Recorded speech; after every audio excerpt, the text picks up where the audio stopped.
വളരെ സന്തോഷകരമായൊരു വാർത്തയാണ് വന്നിട്ടുള്ളത്.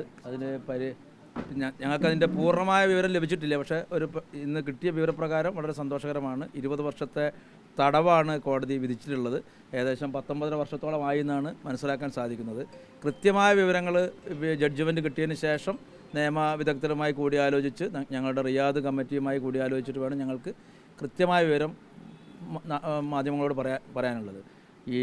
ഈ ഇന്ന് കിട്ടിയ വിധി നമ്മുടെ നാടിൻ്റെ കൂട്ടായ ഒരു പരിശ്രമത്തിൻ്റെ ഭാഗമാണ്. അതോടൊപ്പം തന്നെ മാധ്യമങ്ങളുടെ കൃത്യമായ ഇടപെടലുകൾ ഇതിലുണ്ടായിട്ടുണ്ട്. എല്ലാവർക്കും നന്ദി രേഖപ്പെടുത്തുകയാണ്. തീർച്ചയായിട്ടും പിന്നെ പറഞ്ഞിട്ടുള്ളത് എന്നാണോ അയാൾ കസ്റ്റഡിയിൽ വന്നിട്ടുള്ളത് അന്ന് മുതൽ ആണ് ഈ തടവ് എന്നാണ് ഞങ്ങൾക്ക് അറിയാൻ സാധിച്ചിട്ടുള്ളത്. 2006 അദ്ദേഹത്തെ പിന്നെ ജയിലിലാക്കിയിട്ടുള്ളത്. ഇത് 2006 ഡിസംബറിലാണ്. ഇന്ന് 2025 മെയ് മാസമായി അല്ലേ, ജൂണിലേക്ക് കിടക്കുകയാണ്. അപ്പം വളരെ ചെറിയ കാലഘട്ടം കൂടി നമുക്ക് അദ്ദേഹം ജയിലിൽ കിടക്കേണ്ടതായിട്ടുള്ളതാണ് മനസ്സിലാക്കാൻ സാധിച്ചത്. ഈ അറബി മാസമായിരിക്കും ഇതിൻ്റെ പിന്നെ ദൈർഘ്യം കണക്കാക്കുന്നത്. അതുകൊണ്ട് തന്നെ നമ്മളെക്കാൾ കുറച്ച് ദിവസം, ഇംഗ്ലീഷ് മാസത്തേക്കാൾ കുറച്ച് ദിവസം കുറവാണ് അറബി മാസം എന്നാണ് മനസ്സിലാക്കാൻ സാധിച്ചിട്ടുള്ളത്. അല്ല, ഇതിൻ്റെ അപ്പീൽ ഞങ്ങൾ ഇന്ന് കൊടുക്കുന്നതിനെക്കുറിച്ച് ആലോചിക്കും. അത് പിന്നെ റിയാദ് കമ്മിറ്റിയും ഇവിടുത്തെ പിന്നെ നിയമസഹായ സമിതിയും ബന്ധപ്പെട്ട നിയമജ്ഞരുമായി കൂടി ആലോചിച്ച് അപ്പീൽ കൊടുക്കുന്നതിനുള്ള കാര്യങ്ങളും കൂടിയാലോചന നടത്തുന്നതാണ്. അപ്പീൽ ഞങ്ങൾ ഈ 20 വർഷം എന്നുള്ള തടവ് കഴിഞ്ഞ തടവായി കണക്കാക്കി അദ്ദേഹത്തെ മോചിപ്പിക്കണം എന്ന ആവശ്യം ഉന്നയിച്ചുകൊണ്ടാണ് ഞങ്ങൾ കൊടുക്കാൻ ഉദ്ദേശിക്കുന്നത്. വളരെ സന്തോഷകരമായ ഒരു മുഹൂർത്തത്തിലൂടെയാണ് ഇപ്പം നമ്മൾ ഇരിക്കുന്നത്. അതായത് ഏതാണ്ട് 18-19 വർഷമായിട്ട് റിയാദ് നിയമസഹായ സമിതി ഇതിൻ്റെ പിറകിലുണ്ട്. അതോടൊപ്പം തന്നെ നാട്ടിലെ കമ്മിറ്റിയും വളരെ ഐക്യത്തോടു കൂടി പ്രവർത്തിക്കുകയും ഒരുപാട് ഏതാണ്ട് 9.5 ലക്ഷത്തോളം ആളുകൾ സംഭാവന നൽകിയാണ് നമ്മൾക്ക് ഈ റഹീമിൻ്റെ വധശിക്ഷ ഒഴിവാക്കാൻ സാധിച്ചത്. അതോടൊപ്പം എടുത്തു പറയേണ്ടത് നമ്മുടെ നാട്ടിലെ മാധ്യമപ്രവർത്തകരുടെ ഒരു വലിയ പിന്തുണയാണ്. 2006 ഡിസംബർ 24 കേസിനാസ്പദമായ സംഭവം ഉണ്ടാകുന്നത്. ഇപ്പോൾ ഇന്ന് വിധി വന്നത് പബ്ലിക് റൈറ്റ്സ് പ്രകാരം 20 വർഷത്തെ തടവാണ് വിധിച്ചിരിക്കുന്നത്. അത് അറബിക് കലണ്ടറിൽ നോക്കുമ്പോൾ ഏതാണ്ട് ആ ശിക്ഷ കഴിഞ്ഞതായിട്ടാണ് നമുക്ക് മനസ്സിലാക്കാൻ സാധിക്കുന്നത്. വിശദമായ വിവരങ്ങൾ കോടതിയിൽ നിന്ന് വന്നതിന് ശേഷം മാത്രമേ നമുക്ക് കൃത്യമായ വിധിപ്പകർപ്പ് വന്നതിന് ശേഷം മാത്രമേ കൃത്യമായ ഒരു കാര്യങ്ങൾ നമുക്കിതിൽ പറയാൻ സാധിക്കുകയുള്ളൂ. അപ്പം ഏതായാലും ഇത് പിന്നീട് സുപ്രീം കോടതിയിലേക്ക് അയച്ച് അതിൻ്റെ കാര്യങ്ങളൊക്കെ വരണം എന്നാണ് അവിടുന്ന് നമുക്കൊരു ഏകദേശ രൂപം കിട്ടിയത്. പെട്ടെന്നായതുകൊണ്ട് നമുക്ക് കൂടുതലൊന്നും ഇതിൽ വിധിപ്പകർപ്പിനെ പറ്റി പറയാൻ സാധിക്കില്ല. അത് അവിടുത്തെ അഭിഭാഷകരൊക്കെ ആയിട്ട് റിയാദ് നിയമസഹായ സമിതി സംസാരിച്ചതിന് ശേഷം കൂടുതൽ വിവരങ്ങൾ അറിയിക്കാം. ഇനി അങ്ങനെ ഒരു അപ്പീലിൻ്റെ ഒരു സാധ്യത ഇല്ലല്ലോ. ഏതാണ്ട് ഈ ഒരു കാലയളവ് കഴിഞ്ഞല്ലോ. ഇനി മോചനം എന്ന ഒരു ചെറിയ ഒരു കാലയളവ് മാത്രം, അതിൻ്റെ നടപടിക്രമങ്ങൾ മാത്രമേ ഉണ്ടാവാൻ സാധ്യതയുള്ളൂ.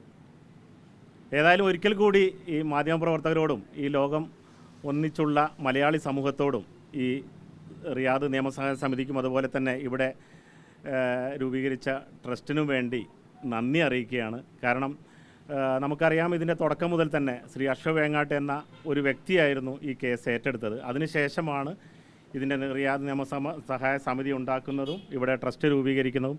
അങ്ങനെ വലിയ ഒരു ദൈർഘ്യമേറിയ ഒരു കേസ്, സമാനതകളില്ലാത്ത ഒരു കേസ്, ലോക മലയാളികൾ ഒന്നിച്ച ഒരു കേസ് എന്ന നിലയിലെല്ലാം ഈ ഒരു സംരംഭം ഓർക്കപ്പെടും.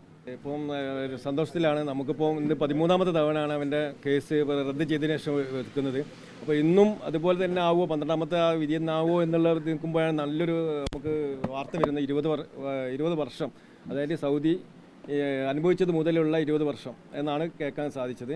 അപ്പോൾ നല്ല സന്തോഷത്തിലാണ്. എല്ലാവരോടും നന്ദി. അന്നും ഇന്നും നമുക്ക് പറയാനുള്ളത് നിങ്ങളോട് എല്ലാവരോടും നന്ദിയാണ് എനിക്ക് പറയാനുള്ളത്. കുടുംബത്തിൻ്റെ ഈ മാധ്യമപ്രവർത്തകർ, അതുപോലെ യൂട്യൂബേഴ്സ്, ഒരുപാട് ആളുകൾ നമുക്കും വേണ്ടി ശ്രമിച്ചിട്ടുണ്ട്. നമ്മൾ ഒരു രൂപ ഇല്ലാതെ നിങ്ങളോട് സമൂഹത്തോട് ചോദിച്ചു 34 കോടിയിൽ അതിനപ്പുറം തന്നിട്ട് നമ്മളെ സഹായിച്ചു. അപ്പോൾ നിങ്ങളൊക്കെയാണ് ഈ ലോകത്ത് അറിയിച്ചത്. എല്ലാവരോടും നന്ദി അറിയിക്കുകയാണ്. ഇനി 20 വർഷത്തിൽ ഇനി വളരെ തുച്ഛമായ മാസങ്ങളെ ഉണ്ടാവുള്ളൂ നാട്ടിലേക്ക് എത്താൻ. നല്ല സന്തോഷത്തിലാണ്. എല്ലാവരും നന്ദി അറിയിക്കുകയാണ്. കാരണം ഏതൊരു കേസിനും 2 പാർട്ടാണ്, ഒന്ന് പ്രൈവറ്റ് പാർട്ടും ഒന്ന് പബ്ലിക് പാർട്ടുമാണ്. ഞങ്ങൾ 35 കോടി ഉറുപ്പ്യ ഉണ്ടാക്കി കൊടുത്തത് ആ പ്രൈവറ്റ് പാർട്ട് ക്ലിയർ ചെയ്യാൻ വേണ്ടിയാണ്. അത് നേരത്തെ കഴിഞ്ഞു. അങ്ങനെയാണ് അവൻ്റെ ഈ കഴുത്ത് അറക്കാനുള്ള തീരുമാനം മാറ്റിവെച്ചു എന്നാണ്. അതിനുശേഷമാണ് ഇപ്പോൾ പബ്ലിക് പാർട്ട് ഇന്നാണ് ആ 13ാമത്തെ വിധിയാണ് ഇന്ന് വന്നത്. 13 പ്രാവശ്യം ആ കോടതി തീരുമാനിച്ച ശേഷമാണ് ഇന്നങ്ങനെ ഉണ്ടായത്. തീർച്ചയായും ഞങ്ങൾക്ക് സന്തോഷമുണ്ട്. കാരണം വെച്ചാൽ ഇനി അപ്പോൾ ഇത് ചെറിയ കാലാവധി ഇവിടെ എല്ലാവരും പറഞ്ഞതുപോലെ തന്നെയാണ്. ഇനി അറബി മാസവും അതുപോലെ തന്നെ ഇംഗ്ലീഷ് മാസവും കണക്കൂട്ടുമ്പം ഒരു 6 മാസം വ്യത്യാസം, 7 മാസം വ്യത്യാസം ഉണ്ടാവും. അതൊക്കെ അടക്കിയാണ് നമ്മൾ നോക്കേണ്ടത്. നോക്കുമ്പോൾ ചില്ലറ ദിവസങ്ങളോ അല്ല മാസങ്ങൾ മാത്രമേ മുമ്പിലുള്ളൂ.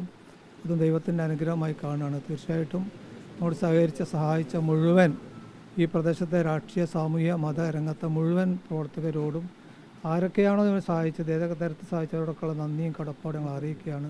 തീർച്ചയായിട്ടും നമുക്ക് അവനെ ഇനി ഞങ്ങൾക്ക് വന്നിട്ടില്ലെങ്കിൽ പോലും അവനെ പോയി കാണാനുള്ള സാഹചര്യം ഉണ്ട് എന്നുള്ളതാണ്.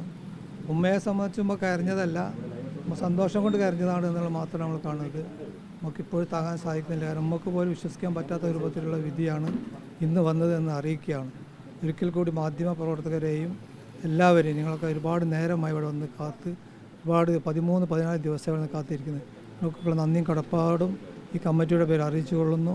എന്തെങ്കിലും പ്രയാസമുണ്ടായെങ്കിൽ അവർക്ക് ക്ഷമിക്കണമെന്ന് അഭ്യർത്ഥിക്കാൻ ജയ് ഹിന്ദ്.